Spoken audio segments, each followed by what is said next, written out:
Ada dua tipe pasah manual yang mayoritas beredar di pasaran. Kedua pasah ini sama-sama menghasilkan pasahan yang bagus dengan kelebihan dan kekurangannya masing-masing.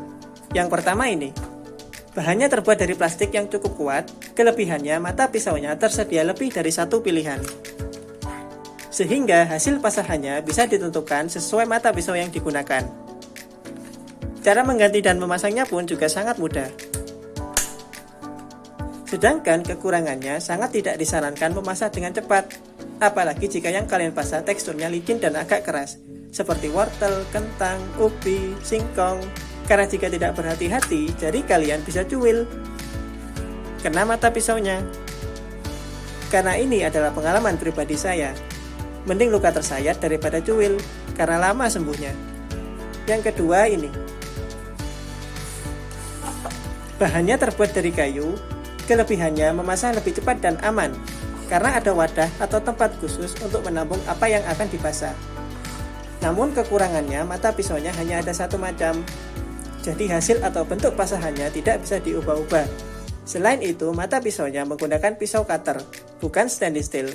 Jika beberapa hari tidak digunakan, mengakibatkan munculnya karatan. Belum lagi untuk mengganti mata pisaunya diperlukan pengeleman. Jadi, dari dua pasah manual ini, saya kepikiran sebuah ide. Untuk memasak lebih cepat, aman, mata pisaunya tidak hanya satu macam dan mudah diganti, yaitu pasah ini dengan mata pisau ini. Jadi yang saya lakukan adalah memotong mata pisau ini, plastiknya, seukuran dengan bagian ini.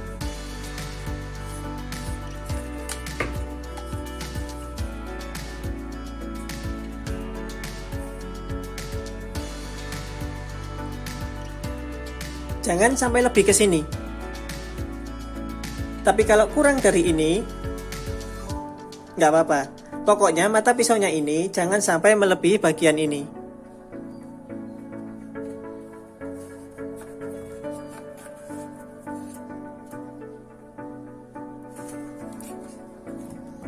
Setelah itu kalian buat lubang di bagian tengahnya seperti ini.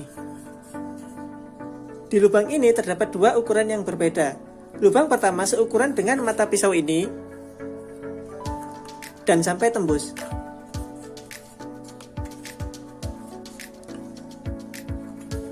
Lubang kedua seukuran dengan bagian mata pisaunya.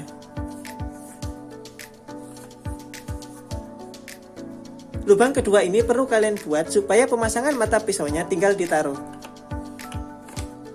Jadi tidak perlu dilem. Sehingga untuk mengganti mata pisaunya jadi lebih mudah. Dan kedalaman dari lubang kedua ini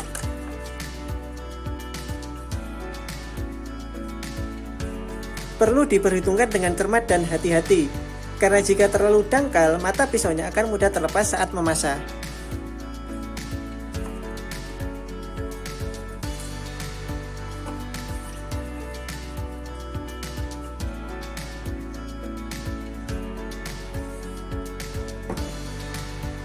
Tahap berikutnya,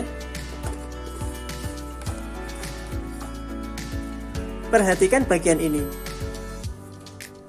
Jika mata pisaunya terbentur, maka bagian ini perlu dikurangi di kedua sisinya, ini dan sini. Di sini saya melakukan kesalahan di mana di bagian ini terlalu banyak yang saya potong, jadinya harus saya tambal. Perlu kalian ketahui, jika pada bagian ini jaraknya terlalu lebar, apa yang akan dipasang akan keluar lewat sini. Padahal yang dipasang masih tebal. Jadi di bagian ini buat jarak seminimal mungkin. Yang penting mata pisaunya tidak sampai terbentur saat memasak, agar apa yang dipasang bisa sampai habis.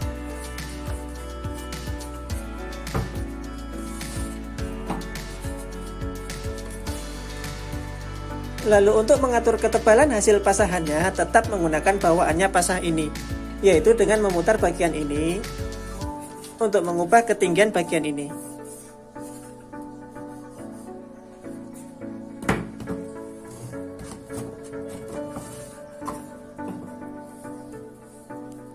Ini ada ubi yang akan saya berikan untuk ayam.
Oke, semoga bermanfaat. Mungkin kalian punya teman atau kenalan pelaku UKM pembuatan pasah manual seperti ini.